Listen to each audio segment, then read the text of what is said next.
Greetings, friends. Squancher the Monkey Boy here once again to read another chapter from the epic debut novel Ballsfart and the Forest of Penises. Once again, last time, whenever we were doing the story, Ballsfart was spending time with goblins, and he turned back into a human from being a mermaid and lost his speech impediment and got into a fight and killed a goblin in a river underground, and then all of the other goblins were suddenly cool with Ballsfart, and he was going to spend just a little bit of time hanging out with them and doing recreational drugs. There were some problematic parts about homosexual slurs that I don't really think need discussing. And so without further ado, let's continue with chapter 16, entitled 2 Weeks Later. So I ended up chilling for a little bit longer than I originally expected. But at the time, this surprise vacation was seen as 2 incredible weeks that I would never, ever possibly regret. Why, if you had told me from the onset of this adventure that the single best part would be my time spent chilling high off my balls with a bunch of goblins, I would have told you to fuck yourself into an early grave. But boy, is that exactly what happened. In time, my wounds healed, more or less, and gradually I assembled a crude assortment of armours that I could fit over my fat belly and use to cover my ruined genitalia. In addition to these things, I also learned a lot about myself along the way. Sure, everyone called me fag boy the entire time, but what's so wrong with that? After all, they accepted me, and I accepted them. It was while fishing in one of those underground rivers alongside Schwamp and the others that I realised it was probably time for me to continue on my journey. After all, I couldn't stay high in these caves forever. Well, I could, but I probably shouldn't.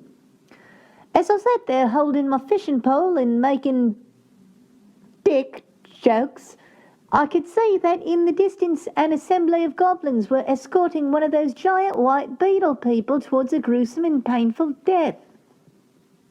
The beetle was bound up with manacles, which was not an uncommon sight in Stockholm, but as the beetle passed by, it noticed me, and through my bloodshot eyes I could tell that it was making a connection. Holy shit. This was one of the ones that had saved me. Hey! It's you! Bellowed the titanic arthropod while the goblins continued poking it with spears. I sat still and tried to ignore it, but it just kept waving at me. Oh boy, this was awkward. Mind giving me a hand? He called out. I think these goblins intend to murder me. Shit. Please don't do this to me right now, shit mouth. I'm trying to enjoy my morning or afternoon or whatever time this is. I pointed at my ears like I couldn't hear him and mouthed nonsense. I can tell that you can hear me, shouted shit mouth. These goblins are going to kill me. You should stop them. I saved your life. Colbag nudged me. Dude, what the fuck is he talking about? I don't know. Do you know who he is? Maybe, but he's clearly fucked either way. I think I can only make the situation worse. Hello, please, called the giant beetle again. I taught you to drink shit water. You drink shit water? Asked Schwamp. Guys, I think we should just focus on the task at hand and catch these damn fish. Well, we're not catching anything with that giant bug shouting awkward bullshit over here. Korbag stood up and reeled in his line. At least get him to shut the fuck up. Fine. I stood up and cupped my hands around my lips. Hey! Yeah! Are you... shitmouth? We find names to be very reductive. But yes, if you have to label me, I guess that's fine. Well, shitmouth, listen, I'd love to help you, but I'm kind of doing something over here right now. I understand that, but as you can see, they are going to murder me. Yeah, bro, I see that. Really sucks, man. But we all have our own shit to deal with. Shitmouth kept his beady black beetle eyes on me as the goblins poked him toward the large pool that they used for killing giant beetles. I thought we were bros. Bellowed Shitmouth under his breath as he stepped into the pool. Fuck! Fine. All right. I quickly put together an idea. Hold my pole, I told Puckvein, and for a second we both laughed at the double entendre, but then I got serious and headed out. I crossed the bridge and jogged up to where the goblins were lowering Shitmouth into the water, where I looked him right into his weird little beetle eyes and offered him a deal. Can you help me get up to the cock castle? Of course. We're under the barrier now. I can take you there. But wait, then why did you tell me to go to the witch if you knew about tunnels that went under the barrier? Go to the witch. When did I talk about a witch? You said, oh, right, that was Shitmouth 2. He said that only the mermaids get out of the forest. That part's true. But then how did you get here? I used our tunnels. Which lead out of the forest? Not really. That's more a matter of interpretation. I consider the mountains still part of the forest. Whatever. I turned to the goblins. Hey guys, bad news. You can't kill this one. It's with me. Fuck you! Shouted Pussgut. I'm doing renovations. This fucker is going to be my new breakfast nook. Yeah, no, you can't do that. He's part of my mission now. Your mission? No one gives a fuck about your mission, fag boy. I'm serious. It's a big deal, you guys. I kind of forgot about it for the last couple of weeks, but yes, I have a mission. I must avenge my lady and get my hands on her butt beads. You can't kill this beetle. So what? Asked Fog Twanker. Why the fuck should anyone care about your girlfriend's butt beads? I thought fast. Because I'm also going to kill Baron Rightfist. Fuck the Baron! None of us give a shit if he's alive or dead. I wasn't expecting that. I tried a different angle. Because I'm also going to kill the dragon. All the dragons are already dead, dummy. Are you talking about the Drake? Because we still don't give a shit. That thing can't Fuck! With us down here! Motherfucker. All right. Well, at least I tried. I turned back to shit mouth and shrugged. Sorry. I get it. He shrugged back. I could have been pretty useful, though. All right, well, I had one last idea. Dumb, but worth a try. Well, I didn't want to say this, but the real reason that I need you to release the beetle is because I'm also going to be stealing the buttstone. Suddenly, without any hesitation, all of the nearby goblins halted and fell to their knees. Wow! I froze in surprise. Okay, I was not expecting that. You speak of the buttstone, fag boy? Asked Shindlebuns. Yeah, I guess I speak of the buttstone. Why, you heard of it? Of course I have.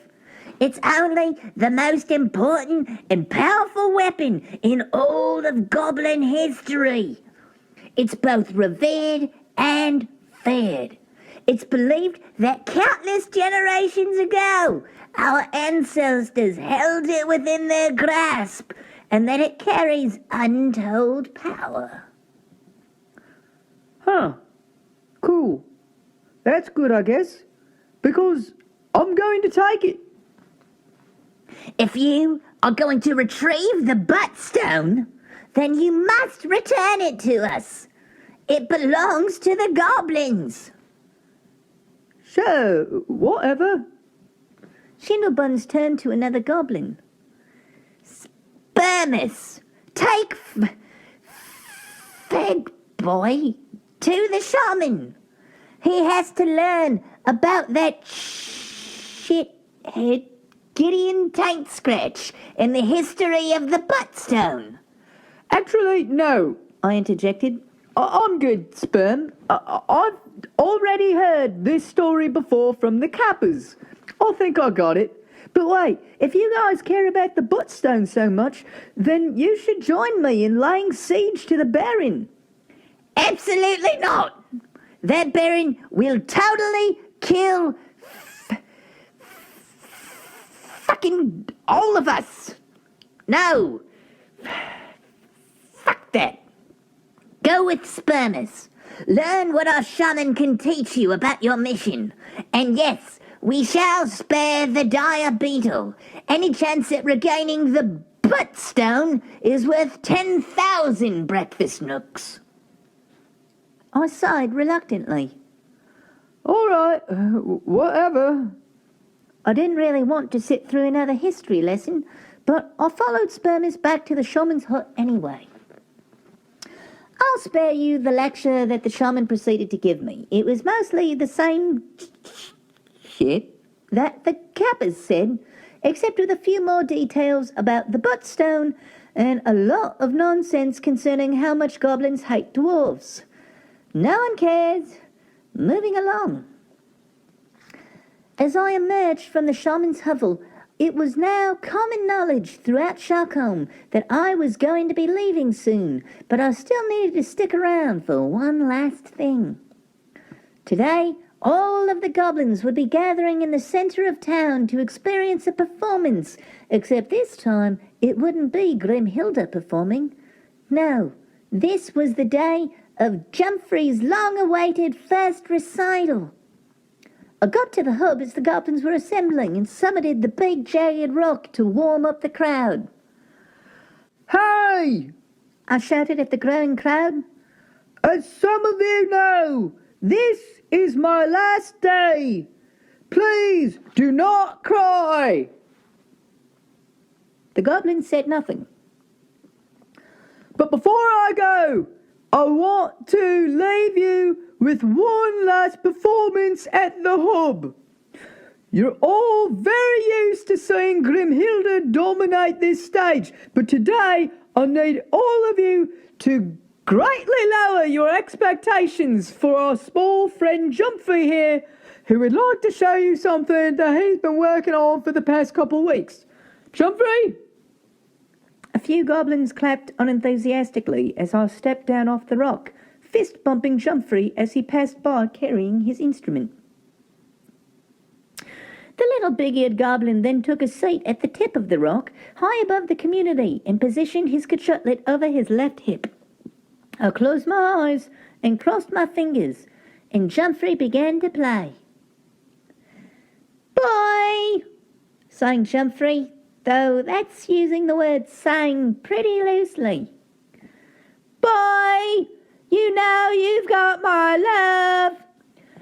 Boy, you know you spank my love. Boy, oh boy, you know you're such a boy. Jumpy's singing was absolutely awful, but that was to be expected. What was not expected was just how awful his playing was. Boy, go and spank my love from the side. Go and spank my love from behind. Boy, you spank my love all the time, boy. Wow, I knew he was bad from rehearsal, but holy shit.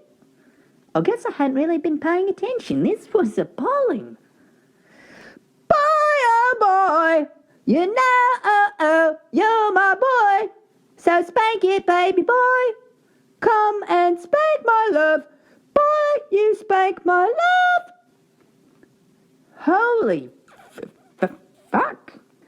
We weren't even to the breakdown yet, and there was no way in hell Jumpy was pulling off that solo. Nope. I've seen a lot of bad performances in my time, but this was unquestionably the worst. Boy, you spank. Spank, spank, spank. Spank my love, my boy. Spank, spank, spank. Spank my love. Somehow, the goblins around me seemed to be hating Jumpy's performance even more than I did. Many of them audibly grumbling. Boy, you spank! Spank, spank, spank! Spank my love, my boy! Spank, spank, spank! Spank my love! Finally, that horrid performance came to a close, and I think that I only clapped because it was finally over. No one else clapped, and after a silent bow, Jumpy got down off the rock, and I climbed back up to address the audience. All right. Well, that happened. Sorry. Again, I just want to thank you all for coming out to Jumpy's recital and my unexpected going away party. But before I peace out on you guys, I would like to give a few final shout-outs. I started pointing out specific goblins in the crowd. Tug, thanks for the hooch. Really hit the spot. Schwamp, thanks for keeping your boy high. Couldn't have got through these last couple of weeks without you. Goldersnop, shout out for not biting my dick off when you had the chance. The goblins laughed. You know what I'm talking about. Goldersnop flipped up his middle finger. And everyone else, thanks for your hospitality and your food and stuff. It's been really real, but that's all I got. Fag boy out. And with that, I waved goodbye and headed down the rock. As I got to the bottom, I could see Jumpy still waiting there. He seemed like his heart was beating out of his chest, still buzzing from the anxiety of live performance. You did something, I said, almost encouragingly. I did, he replied, panting. Thank you. Whatever. Listen, Jumpy, I've been doing some thinking, and I want to tell you something. Don't go looking for Grimhilda. What? Yeah, you aren't like Lamia. They're dicks. They're like the mermaids of the land. But you're a mermaid, aren't you? I defy labels, Chumfrey. My point is that everyone needs you here in Stockholm. Or something like that. Mainly, I think you're just forgetting that you're a fucking goblin and that everyone hates you. It's fine, fat boy. I'll pass among them as a lamia or something. See if you can keep one last secret. I've heard legend from the dire beetles of a witch that can turn one thing into another. Maybe she can make me look like a dwarf or a lamia or something, and then no one will know. Oh, well, then in that case, good luck, I guess. Just don't tell her Ballsfart sent you. Jumfrey smiled. Deal. And fat boy, before you go, I just want to say thank you. For sharing my mastery of Kachutli? No prob, Bob. Though, I should say, you are truly awful at it. No, I mean, for giving me the courage to just try. Before you came along, I never would have been brave enough to get up there and fail like that in front of everybody. I would have been too embarrassed to even go for it. But the way that you're just completely incapable of shame, I guess it just inspired me. It let me know that I didn't necessarily have to create something good, because the first step was just creating something at all.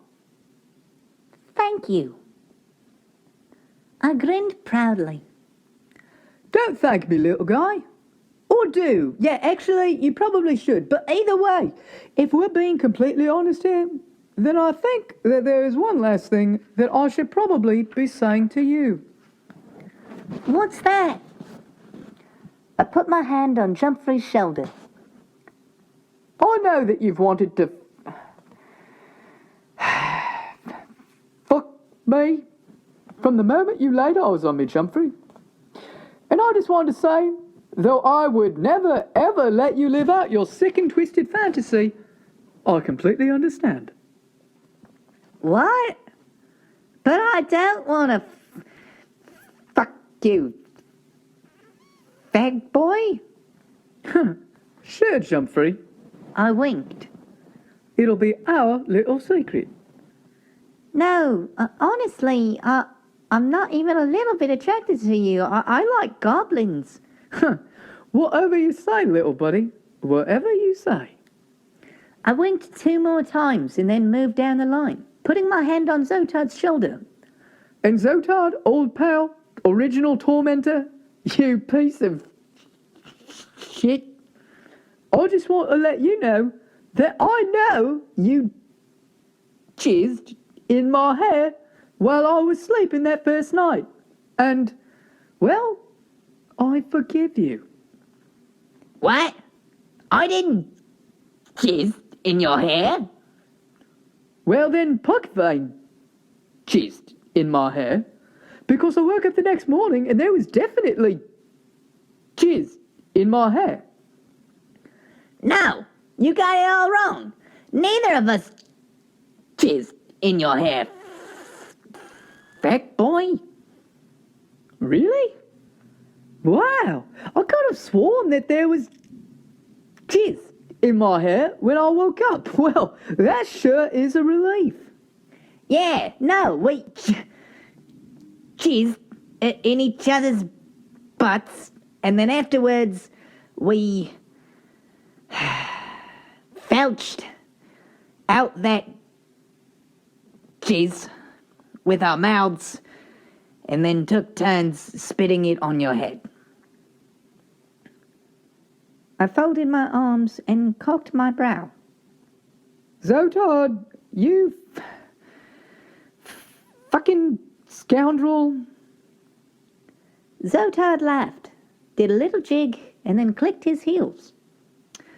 What a piece of shit.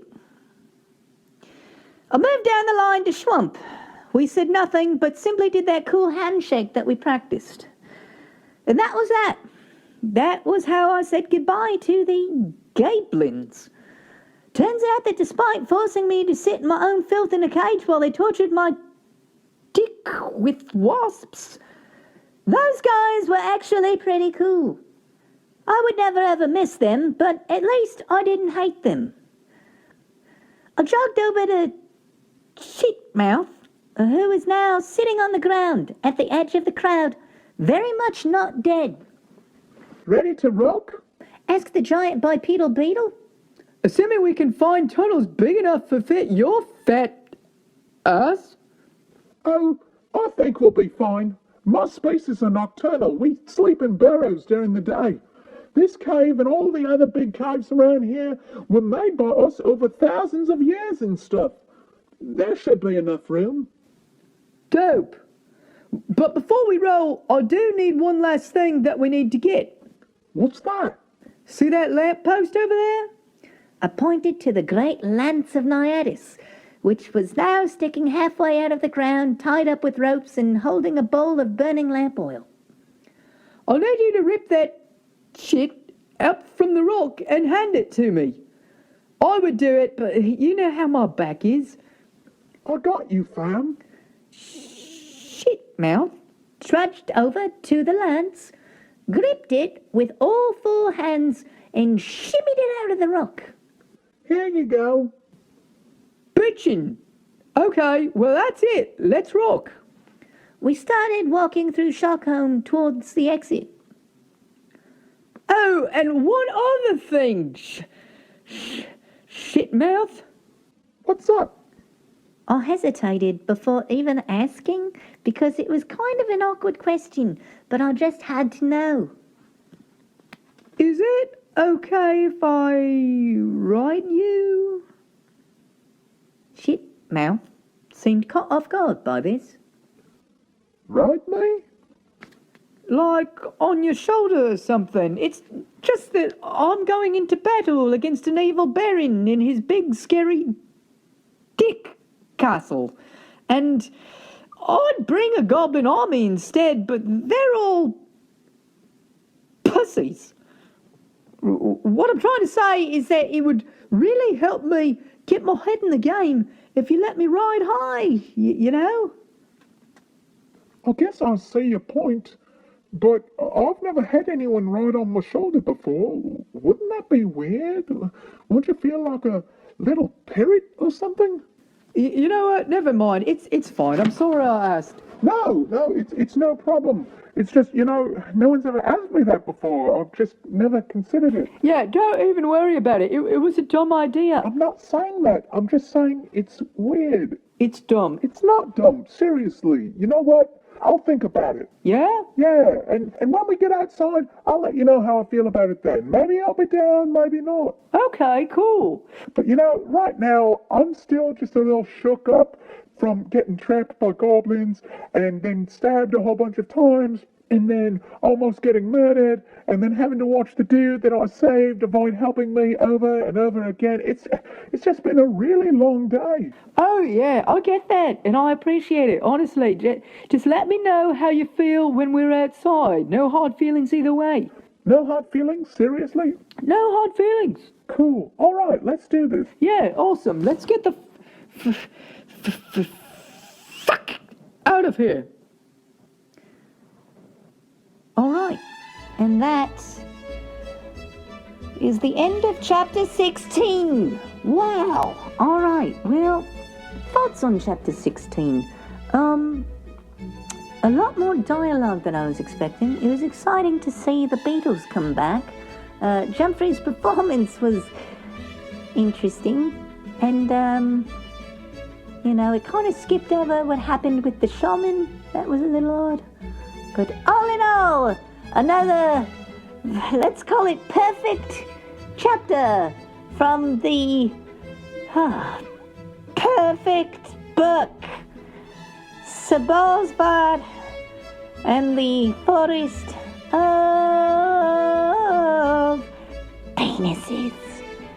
This has been Squancho the Monkey Boy. I hope you've had some type of enjoyment from this. Until next time, signing off. Goodbye.